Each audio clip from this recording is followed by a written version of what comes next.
We are back with locks. It is almost time for college football. Georgia goes on the road to Nashville. Is it still considered a road game if you have more fans in the stands than the team that you're playing? I don't think it is. Georgia plays at their second home against Nashville. The spread is 31.5. Could you possibly lay that many points with the Georgia football team? Stay tuned to the Locked On Bulldogs podcast to find out. You are Locked On Bulldogs, your daily podcast on the Georgia Bulldogs. Part of the Locked On Podcast Network, your team every day.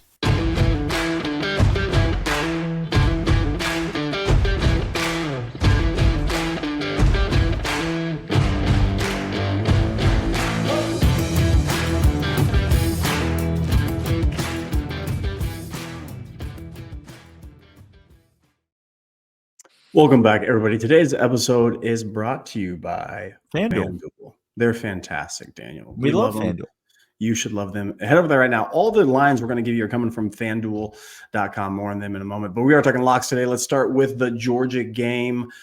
Daniel, no, it's no longer an advantage. By the way, if you're over on the audio side, thank you so much. Get over to YouTube, subscribe. If you're on YouTube side, get over to the audio to subscribe it, download it, listen to us. Get over to the 199 Subtext as well as Twitter. Dawgs podcast over on Twitter, X, whatever you want to call it.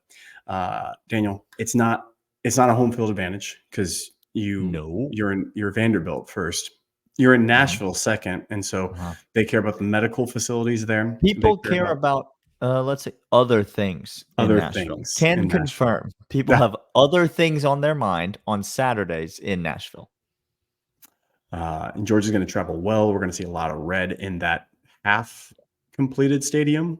Third it's a completed. whole scene over there, man. Like it's just piles of dirt covered up by some like fencing. Good project management to start that on a timely fashion for fall. Just real good project management.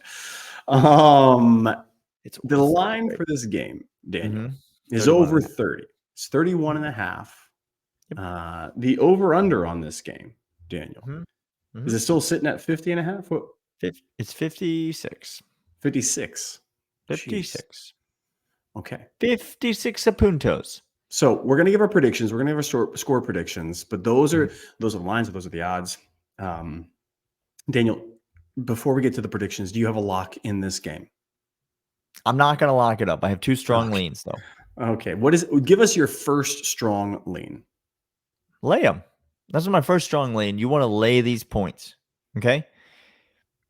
Over under 6.5 points scored by Vanderbilt. Clint. Under. It's a quick draw under on that. Okay. That's just like a right out of the holster under. Okay. So you're telling me that Georgia doesn't even need to hit 40. No, you can get under that 40, Daniel. Doesn't even need 40 points to cover this 31.5. Like, that's what I'm trying to tell you. Georgia's going to roll on this game. I know that some backups are going to come in defensively. I know that there's a chance that we give up a late backdoor touchdown. I don't think it's going to matter because I think Georgia's offense is going to roll. I think Georgia's offense goes, I'm going to at least 6 for 7. I'm going to give us 7 possessions. Yeah. And I'm going to say that we are 6 for 7 touchdowns with 1 field goal. Do you know what that comes out to, Clint? That's 45 points. And that means your Vanderbilt Commodores need to score 14 in order to cover this 31.5, Clint. 14. They ain't getting no 14. No. So you're going to want to lay them in this matchup. That's exactly right. My lean is also the lay. The points. My lean in this game would be whatever Vanderbilt over under is team total. I would go under that as well. I don't have a lock in this game. I just think 30. I have a pretty strong feeling. 30 points. I don't bet when it's that many. There's a couple of instances I will, but it's typically principles. But typically it's underdog, and I'm never betting the underdog against Georgia. So I am not taking them. But with that being said, Daniel, team total points, Clint. Do you want to amend the fact that you don't have a lock in this game?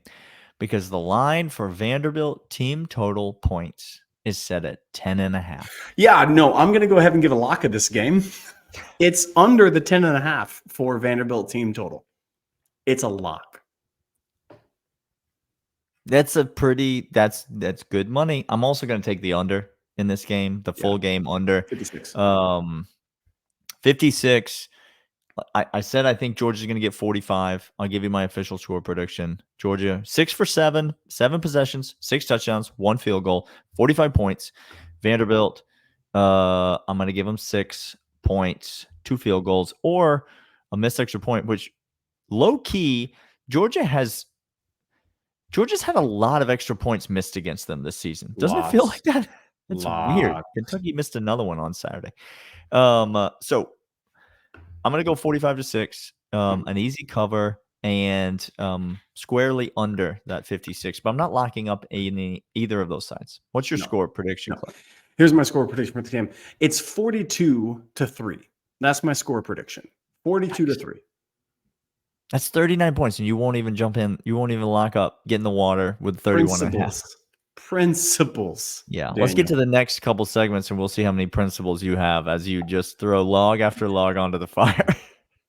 That's a bet I like. I like that one too. Yeah. I like that one. All right. We'll be back. We got lots more wagers. We got thoughts on all the big games of the weekend coming up right after this. But like we've teased before, FanDuel is fantastic. They are where you can get all these bets, all these over-unders, all the team totals. And if you think that we aren't going to be there all day Saturday, and if you don't think we're going to talk ourselves into taking the laying the points by Saturday morning, it's not a lock that I feel confident giving you, but I've already laid them. Like it's already in the account. Do you see how that works? Do you see how this works? FanDuel.com/lockedon. Right now, you put any bet on of $5 or more, and if it doesn't cash or it does cash, it doesn't matter. You put $5, you're going to get bonus bets back. That's bonus bets straight to you. FanDuel.com/lockedon. They're the official sportsbook of Locked On Bulldogs, Locked On Podcast, everywhere. Make every moment more. FanDuel.com/lockedon. Right now, the official sportsbook. It is awesome to get in there. It is safe. It is responsible. They are quick to pay out when you make your winnings, and you will make your winnings. Just go ahead and just lay the points. As a matter of fact, by the time we come back from this, I will have already laid the points. FanDuel.com/lockedon. Make every moment more. Not quite done because the internet, but he's out there. We out here. He's out there. Clint, it's time for your lock of the week. By the way, your boys out here cashing checks. We're out here making money. Nobody wants to talk to us about that, though. Nobody wants to get out here and talk to us about how we're doing well now in the picks. That's interesting. What's your lock of the week, Clint? What are you going to give the people that's your absolute solid, stone cold, cannot miss lock of the week? There's a couple of games that are really, really interesting and of note, Daniel. If you think this is a sleepy weekend, you're wrong. Oh, Lord in heaven, are you wrong? You're wrong. Okay. It's a sleepy early slate. Sure. But it gets good in the afternoon. It gets really good in the afternoon. There's a couple of games that if you want to look at interesting lines from early in the week and see how the line movement goes, of course, there's Notre Dame, USC, which is wild out there. Big game. It's a big game. I understand. But Daniel, I'm going to go to a team that it might be being looked over, if you will. Okay. The reason they're being looked over is because they've had a couple of real bad losses this year. Real ugly losses. But I think there's overreaction time that's happening right now. Okay. And I think Kansas State Wildcats are having an overreaction. They're a well-coached team. They got players. I know they haven't played well, but they are an underdog. They're on the road to Texas Tech. But those two teams don't like each other, Daniel. Yeah. At all. Texas Tech, by the way, also not good. See, this is my point. I think Texas Tech has had an overreaction in the opposite way. I think people thought them to be really, really good. They're not as good. Kansas State, people thought to be really, really good. I think people are inflating Texas Tech being down on Kansas State, which is why I think this line is this. I'm getting points, which I think is the better coached team and the more talented team. Yes, they're on the road, and yes, it gets weird down there in Texas. I get that, I understand that, but I'm getting points for a better coach and a better talented team. Lock up Kansas State Wildcats +1.5. My lock of the week. Going a little contrarian here. I think they've been down. I think they've had a couple of really bad losses. I admit it, but I think if you look at Texas Tech, it's fraudulent wins. Baylor's not good. Baylor is not good. Decisive, like Wyoming really can roll in and just beat the heck out of the Bears. Give me Kansas State Wildcats plus the points. Do you happen to remember last week what my lock of the week was? We partnered on one of them, and then that was changed. 2 weeks ago. That was I did want to partner with you, but I decided to go to my alternate so that it wasn't the same. And I had to settle for little old Kansas. You did, giving 2 points. 2 points. And they went ahead and won by 30 plus. UCF not good. Not good. Why wouldn't I just go back to the well, Clint? Why not do it again? I understand that the Oklahoma State Cowpokes are actually playing a lot better. Credit to Mike Gundy, because it was a whole scene. It was a debacle. You were Stillwater. Very, very down. It was bad. Yeah, I mean, they got blown out early in the year to a group of 5 team. Oklahoma State has figured some things out. But Kansas goes on the road to Stillwater. Kansas still with one of the highest powered offenses in the FBS. Their defense is not elite, but they score 1 billion points. And Kansas is only laying 3 points. This is not enough points. Kansas is still being disrespected after what Texas did to them. Kansas is a good football team, y'all. They're a good football team. They should be favored by more than this. Give me Kansas -3 in Stillwater, lock of the week. I love that lock. I'm going to take you to not my lock of the week, but another lock, and I'm going to give you a crazy some background to this. We're going to go to the Pac-12 or the Pac-2. We're going to go to 2 teams that I think people love to hate and just love to love: Oregon State Beavers and UCLA Bruins. UCLA Bruins people love to hate because I want to see what you have to say about this game, because I can't wait to watch it. I'm terrified of it. I can't wait to watch this game either. This is one of the games that are later on in the slate that's going to be very, very good. Here, UCLA coming off a dang good win, Daniel, against Washington State Cougs. Dang good win. Washington State's a good football team. Yeah. Okay. Well, here's the deal with that. Oregon State just had, I think, one of the weirdest games of the entire year last week. Okay. Yeah. Weird 52-40. They won against Cal. That's a lot of points. That's a lot of points to give up to Cal. That's a lot of points to score on Cal. I get that as well. Now, Washington State did, in fact, beat Oregon State at home 38-35. Okay, so you're thinking common opponent UCLA, but UCLA was at home. UCLA has to go on the road to Oregon State. Oregon State did win against Utah at home, did win against San Diego State at home. But Daniel, UCLA feeling their oats and getting 3.5 points. The 3 in the hook. Underdog on the road against Oregon State. And I think that the offense, if you are going to give up 40 points to Cal, UCLA has a better offense than Cal. And UCLA, just go look at the metrics, has a defense that's actually sneaky good. Chip Kelly been coaching. Give me the Bruins plus the 3.5 on the road. I'm taking some underdogs and give me. I think they're going to beat the Beavs right on the field. Daniel. I think that I don't hate that at all. I'm fascinated by that game. I think it's an absolutely must-watch game. It's a must-watch game on the docket. Just give me a feel for your card here, Clint. How many more are we sitting on? Okay, we're sitting on potentially 4 more, but 3 more with maybe 1 to throw on. Okay, I got 7 more. So I'm gonna go a bit quicker here. We're gonna move in a bit of an expedited fashion. Let me take you to the game of the week, not the game of the week of this week, the game of the year. This is forget about Alabama, Texas. Oregon, Washington is the most important game that has been played so far this year. It is a conference game, college football playoff implications. These are the 2 best teams in the Pac-12. The Pac-12 is a sneaky, really good conference. Really good. These 2 teams hate each other, like actually hate each other. And I can't wait to watch this game. Washington's favored by 3 points. Yes, sir. I'm not looking to touch it. I don't want to touch the line. I don't want anything to do with it. Here's what I know about college football. In big games, the under tends to be the move. Teams come out, they feel each other out a little bit, right? There's a little bit of anxiety. There's a little bit of tension. This line is set at 67.5. That's a high number because both of these offenses are really good, really good. But that's a lot of points in this game. And these defenses are really good. Oregon's defense is really sound. They will be by far the best defense that Washington has played so far this year.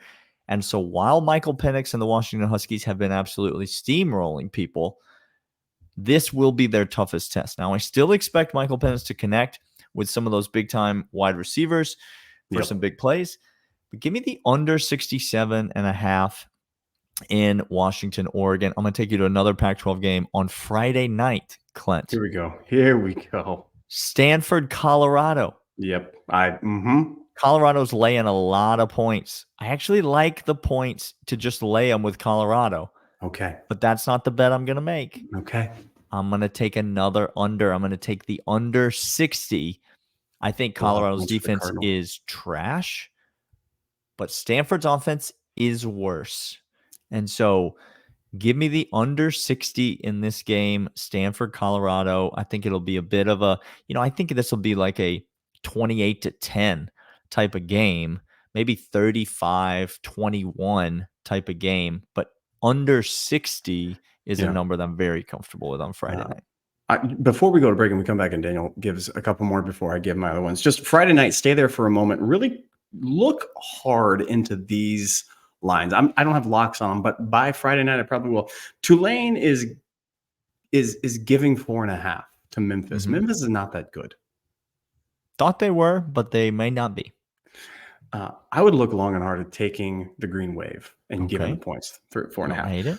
I would also take a hard look at Utah State getting 4.5 against Fresno State. Fresno State had a awful time up in Wyoming. My man's off Fresno State. Well, it was a gut punch. They're still a good team, but they're traveling 2 weeks in a row, one to Montana, one to Utah State, high desert, different climate. It's hard to travel back-to-back weeks, and you're getting 4.5 at home. Utah State's sound. They're not great, but they're sound. And Fresno State is kind of feeling it a little bit after losing to Wyoming. So just look at that. We're going to come back after this, give you more locks, but first, these. And these are, in fact, LinkedIn, Daniel. We love LinkedIn, don't we? We love them. We can't get enough of them. If you're looking to replace somebody on your team, if you've got a job opening that you need to have filled, there are several ways you could do it. You could go down to the barbershop and you could just ask your buddy who he thinks you should hire. Is this an illicit crime scene or you're trying to hire somebody? You could just text your friend and be like, hey, weren't you looking for a job? Weren't you recently laid off of from the DMV? Maybe you should come work for my company. This isn't going well. Or you could list your job into a pool, the largest pool of highly qualified candidates that exists on planet Earth. We're talking about millions and millions of people at LinkedIn Jobs. Post your job for free at linkedinjobs.com/lockedoncollege.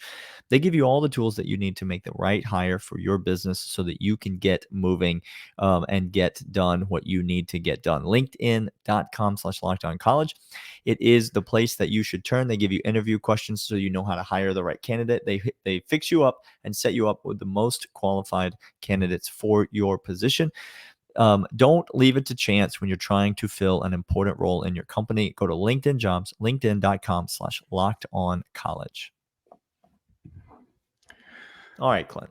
We got more locks. Mm-hmm. I'm gonna power through some of these. TCU's bad. Real bad. They're bad.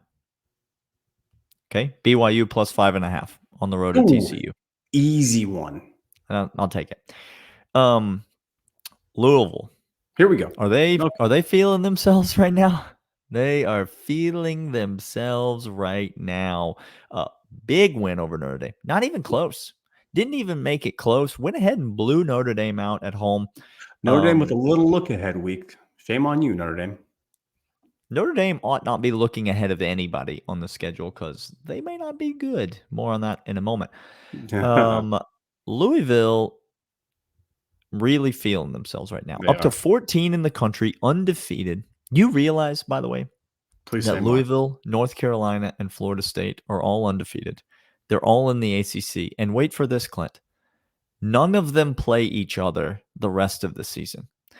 That means the ACC could legitimately have the biggest debacle in college football history, where they have 3 undefeated teams going into a conference championship weekend in which only 2 of them get to play. Oh no. That's horrendous.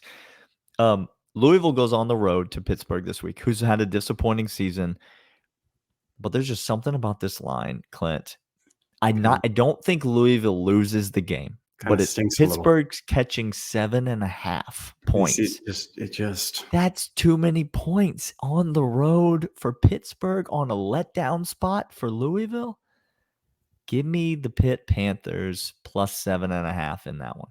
Absolutely. I'm going to give you 2 more, and the other log Daniel's probably going to do, and then I'll jump on. I got it. I got you. Look, Kentucky got the brakes beat off. Oh, I'm on this one too. Yeah. Okay. I'm on this one too. Absolute brakes beat off. The line is 2.5. They get Missouri at home. The Tigers come up to play the Wildcats. The over-under is 50.5 points in this game. Here we go. That's wildly interesting. But that line 2.5, Daniel. Kentucky's winning this game, and Kentucky's winning by more than 2.5. It's going to happen. He's back now. Give me. Well, I think you. Yeah, I'm always here. Kentucky is going to win this game. It is a huge bounce back. Stoops is getting his boys ready. Missouri's coming in flying high. Give me Kentucky minus 2.5 at home with a bounce back performance. Mizzou is not having it. They're both coming off losses. I think they're both going to be fired up, but it's going to be a close game. And I don't think Missouri has the capability to stop the running attack like Georgia did. Give me Wildcats. We're gonna have to fight on this, Clint. We're taking the Tigers. Legitimately fight here. This is we don't do this very often. The mind meld is strong, and so we typically have very similar bets. But we're breaking. People are asking for this in the comments. This is what people want. Fights. You're an idiot, Clint. Thank you. You think Kentucky's going to win this game? It's just I know it's on the road, but here's my logic, and it's not overly complex. I think Missouri's a better football team than Kentucky. And so I'm getting points. I know it's on the road, but it's not like Kroger Field is the world's hardest place to play. Okay. Not even close. I'm catching points with what I think is the notably better football team. Missouri has the better quarterback. Yep. Missouri has the better offense in total. And I'm not sure that Kentucky's defense is that much better than Missouri's. I think with what you just saw Georgia do to Missouri or to Kentucky, I think Eli Drinkovitz is looking at that going, we've got a quarterback that can sling it around a little bit. We've got some wide receivers that can go out there and absolutely get it done. And Kentucky can't cover anybody on the back end, nor can they pressure the quarterback at all. Give me Missouri. I'll take the points. I think that's going to be a trendy pick for a lot of people, and I think Missouri lets you all down again because you guys are all morons that put your faith in Drinkovitz. So, well, there you go. Good on you. Daniel, how many more you got? I got 2 more, and they're both big games. All right, I'm going to give you one and then probably likely hop on that one. South Carolina, Florida play each other this week. Daniel, I looked at this one long and hard. This is a weird line, 2 points. South Carolina favorite at home against Florida. I thought it was going to be more than 2 points, truth be told. I really, really did. South Carolina, good team, horrible schedule. They're going to get the drums beat off of them just by that. Florida coming off Vanderbilt week and coming off all of that jazz, giving up 14 to Vanderbilt and still covering. I suppose that was your moral victory, Gator fan. But then I'm not going to go the point spread. I'm not going to go the 2. I'm going to go the over under 51.5. These teams don't score bunches. 51.5. You get a 20-25 game. You get a 14-21 game, which I think is going to be the likely outcome for this. You go under a lot in these games this year because of the clock rules, but also Florida has a horrible quarterback. South Carolina has a admirable enough defense to put up a fight. Florida got trounced clearly from Kentucky, but I think South Carolina is going to try to throw through the air, but keep balance to keep the game close. I'm going under in this game, 51.5. I'm taking the under. The clock rolls as well as these two teams don't have the star power. Florida certainly doesn't. And I think South Carolina has enough of a defense to keep their run game in check. Give me the under 51.5. Don't hate it. Don't hate it at all. You mentioned your principles earlier. Here we go. You don't lay more than 30 points. I get it. I understand principles. I also have a principle. Until it doesn't cash. Until proven otherwise. I plan on betting the LSU over every single week. Okay? This week they play Auburn. I don't particularly care who they play. The line is 61 points. You're telling me LSU is not going to give up 30 to Auburn? Yeah, they absolutely are going to give up 30 to Auburn. And LSU is absolutely going to score 35 plus in this game. There is a meme of Lincoln Riley and Brian Kelly pointing at each other with Spider-Man suits on. That is correct. Auburn, LSU over 61. And last but not least, let's go to USC Notre Dame. I really thought USC was going to be favored in this game if they didn't need triple overtime to beat Arizona last week in a game that I have never regretted staying up till the end of more than that game. Kick. He caught the ball and then he put it down. He squatted like he was a chicken having an egg. All right. I really thought USC was going to be favored in this game, and I came in planning to hammer Notre Dame. Turns out Notre Dame is favored by 2.5 points in this game. Wow. And so I have decided that I'm still going to hammer Notre Dame. Look at what he did. Because Notre Dame's offense does not look good. Okay? But what if I were to tell you that it doesn't matter? They play USC. Say more.